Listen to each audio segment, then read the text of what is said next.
everyone. Thank you so much for being here. Boa tarde. Okay, well, before we start, I'd like to make a quick experiment. I want you all to close your eyes and imagine an insect. I want you to close your eyes for just a second and imagine a praying mantis. Yes. Picture it in your mind, okay? The body, the wings, the huge eyes. Now, I want you to open your eyes and tell me if is this what you imagined. I bet not, but this is also a praying mantis. Not the classic green one, but a new species of dead-leaf mantis we just discovered. Today, I'll take you on a journey through imagination and how explorations and stories are core to ignite our minds and hearts. A noite nos lembra segredo. É sob as estrelas que voam os seres que sonhamos. Rooted on this land, we transcend from dusk to dawn. Sometimes creatures, sometimes plants, always the forest itself. We are the flight below the stars and the scythe of shadows dark. Death with its claws, life through our blood. Bound between food chains, we are hunters and prey. You give us many names, and in the tropics, we are the most diverse. We are cajara, pão em mesa, em boici, louva a Deus. We are the praying mantis. And me? Who am I? I'm Lvcas Fiat. I'm a naturalist designer, explorer, and artist from Rio de Janeiro, Brazil.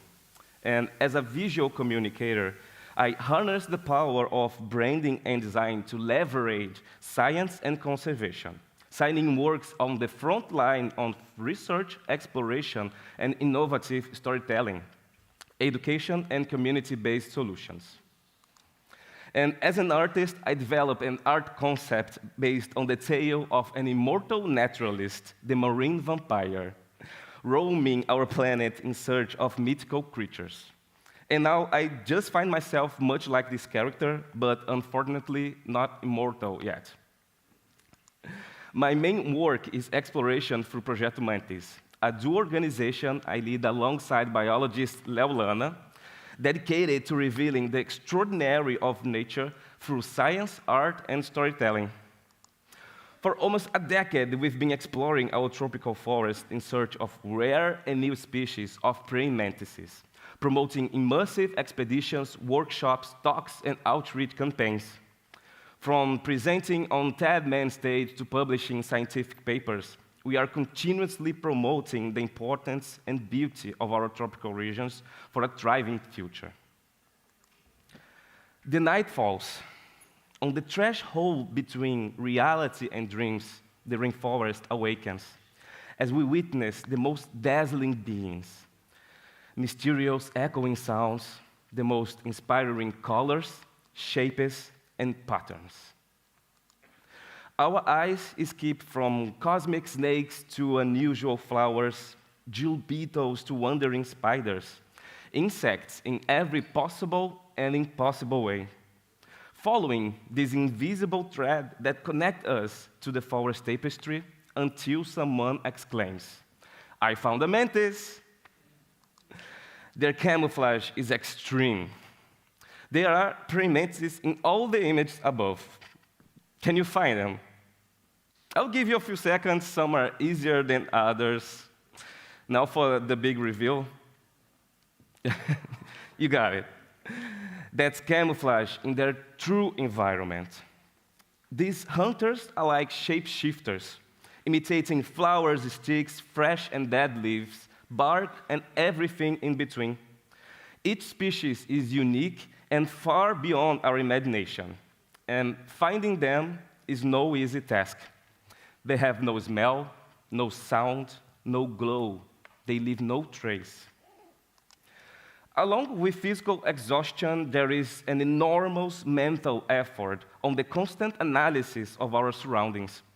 In this gentle darkness, every mantis we find leaves a deep imprint, telling us the true, rooted, and diverse stories of the praying mantis. And today I will share our most recent encounters. I want you to think about white sand. Would you believe me if I told you you were in a rainforest and far, far away from the coast? This is Chapadão da Serra Negra Reserve. Growing over crystals of white sand, we witnessed an Atlantic rainforest like no other.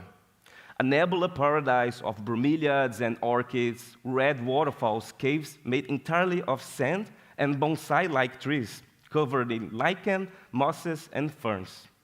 Imagine what kind of praying mantis lives here. And as nighttime arrives, we enter its domains. Spiders, katydids, and stick insects imitate that unique environment. So, could a moss mantis hide here? Definitely, and we found it. Camouflage as if one day a small piece of lichen started to walk. Can you spot them? I still have around 10 minutes of presentation, so...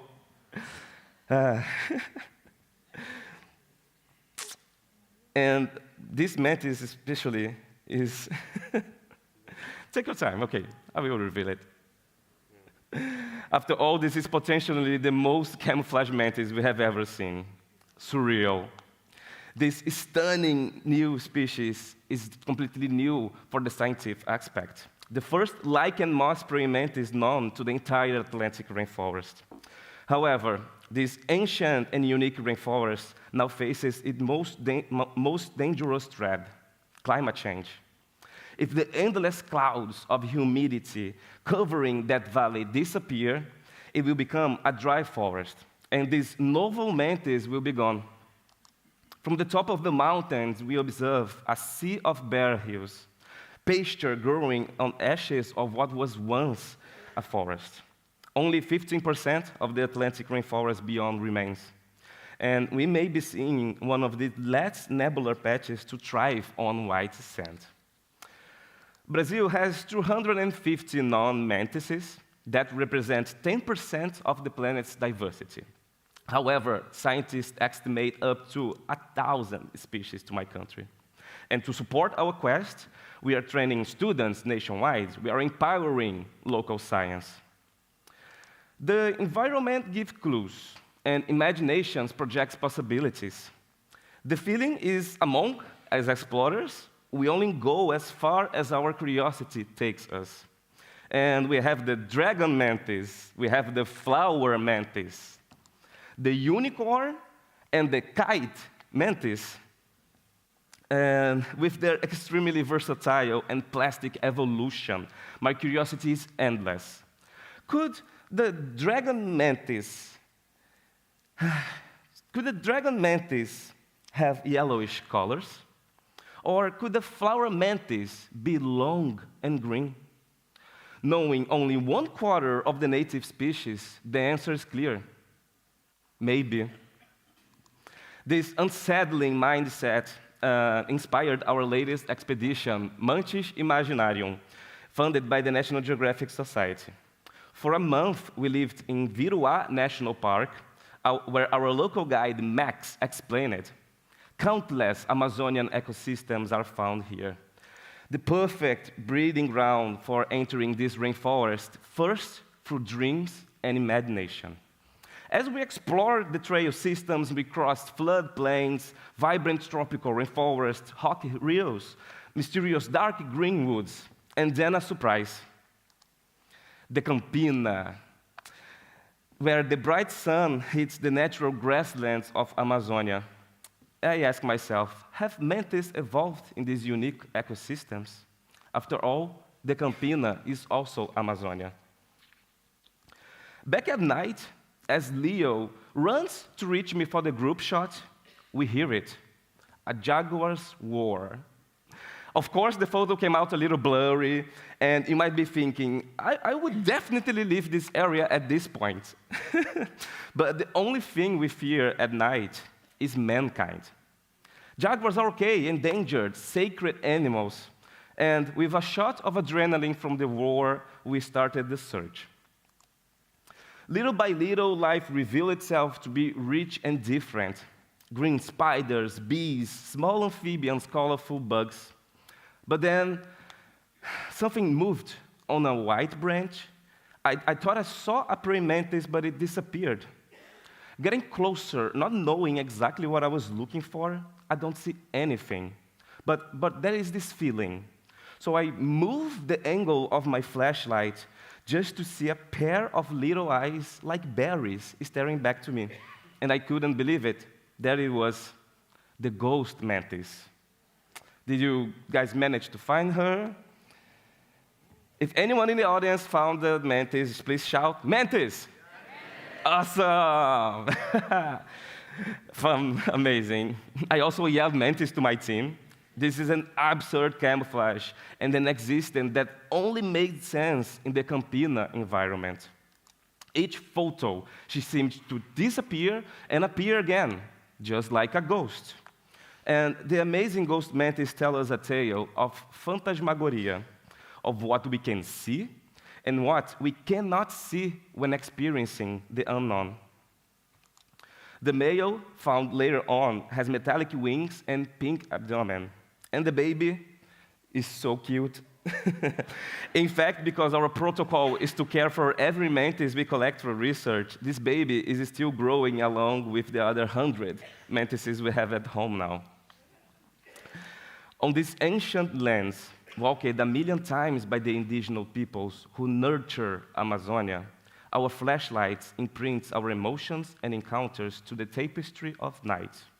Species that are new to us were always known to the rainforest. Over 200 languages are spoken in Brazil. That means there are over 200 ways of saying praying mantis. The tropics give us endless possibilities of experiencing our planet. And I will take you on a lucid dream that photography makes possible. The Campinas suddenly glow like golden stars, and the dense rainforest reveals hidden trails and complex hues. This is real. This is biofluorescence under pure ultraviolet light. We are producing one of the greatest collections of biofluorescence in Amazonia, with over 400 species beautifully portrayed in their natural environment. And in every photograph, we capture a new world meaningful to countless other beings. How many other planets of colors, of sounds, and senses are alien to us might be out there? Deep in the rich mosaic of Viruá, Max guides us to my last story set on a special forest enclave. On the complex cosmos beneath the canopy, he revealed to us the abacaxizal, a small patch filled by giant bromeliads with thorned leaves up to 2 meters long, and beautiful and vibrant yellow fruits. We were surely on an indigenous garden taken back by the forest, and of course, we came back at night. It was challenging. The trek was harsh and long, and because so many mammals roam in that area, there were an unbearable amount of large ticks crawling up our boots and clothes. But it was rewarding. Like every ancient garden, it was teeming with life. Tarantulas, orchids, snakes, beetles, 7 types of praying mantis, from sticks to dry leaves. But finally, our greatest treasure, a new praying mantis genus. And it is absurdly tiny and delicate. This female is an adult. She doesn't grow more than this. When Leo found her and couldn't classify it immediately, I knew we had a novel encounter. But there was another challenge. We needed to find the male. Our briefing was, find a 1 centimeter flying insect in Amazonia. Easy task. But we did it. After nights and hours beyond, with a lot of emotion, we found this tiny flyer. This mantis has no name, a lineage we just discovered. This is a testament to the remarkable diversity of mantises thriving in the Amazonian depths. And to our delight, the female was actually super pregnant, and these are her babies. This ridiculously micro-life is a praying mantis. It is a hunter of the leaf litter, a precious singular life form, and also the smallest mantis ever recorded by Projeto Mantis. But this tiny and complex predator is at risk. Brazil keeps bursting in flames. Climate change unleashes historical droughts, and criminals take advantage to burn down the forest. In Amazonia, there is no spontaneous fire. 100% are human-made. Illegal mining don't stop. People and animals are drinking mud with mercury and breathing smoke and ashes. Right now, today, we are at Terceira Island. Humanity managed to wipe out rainforests and savannas in Brazil, equivalent to 45 Terceira Islands in just a single year. 45 Terceira Islands. Picture the landscape you are, and now imagine it completely eradicated. For gold lust, for an unsustainable desire for meat, for the greed of the tropical timber. All the real wealth turning to this. Undistinguishable wastelands. One is Amazonia, the other, the Atlantic rainforest. Can you tell them apart? The ancient lands and dreams quickly lost forever. Destruction is too fast. Species that we don't know are already absolutely threatened. And how can we protect the unknown? Every species we discover expands scientific knowledge, advocates for the protection and admiration of our natural environments, enhances the collective imaginations. None of their stories are on documentaries, exhibitions, books, but they must. In any possible way, if you want to support a new expedition, a new discovery, come talk to me later. From high mountains to seashores, we are constantly mapping where new mantis could be found. We don't know them, but we can imagine. And if we are there, we will find it. How do you imagine a new species? Hidden in the darkness of the tropics, they may all come to reality. So my deepest thanks to the extraordinary people by our side who believe and build together our collaborative science, dreaming of green horizons. I want to thank the Explorers Club and Expanding for such an amazing event. And I also want to thank the love of my life, Lanna, and telling that biodiversity and people's diversity are equally important to promote a better future. And deep in a preserved rainforest, the tropics embraces all colors. So thank you.